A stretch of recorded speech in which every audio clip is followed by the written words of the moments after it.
We're here in downtown Indianapolis on the Indianapolis Cultural Trail, a legacy of Gene and Marilyn Glick, to talk about the sustainable features like our stormwater planters and bioswales that are on the trail. And it's appropriate because it's raining today while we're out talking about the stormwater planters. So when it rains, the stormwater is diverted into our stormwater planters, which are filled with a lot of native plants that are made to absorb stormwater so that it slowly percolates down into the stormwater bed, keeping the water out of our combined sewer system, which is a big issue here in Indianapolis and in a lot of other major cities. And this is actually the first time the city of Indianapolis used stormwater planters on a city right-of-way, on a city street.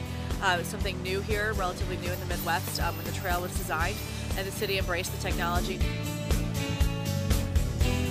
The vast majority of the trail has these bioswales and these stormwater planters. They took as much space for the stormwater planters as they were able to. They hold a lot of water. It's really fun to come out here in a really big downpour and see how they really just fill all the way up to the top and then slowly percolate down over time.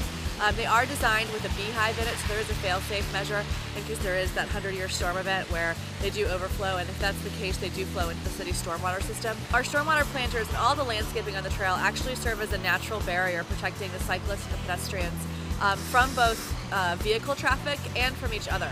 Some places on the trail, it's a separated section where the bicyclists have one path of the trail and the pedestrians have the other sides. The trail added about 500 trees to our downtown area, not to mention I think about 8 acres of extra green space. Not only is the city saving money by having the water treated on top of the surface so it doesn't go into our combined sewer system, but it is adding to the environment, it's adding to cleaning our city. It's a great investment, and it really helped us pilot new technology here in Indianapolis.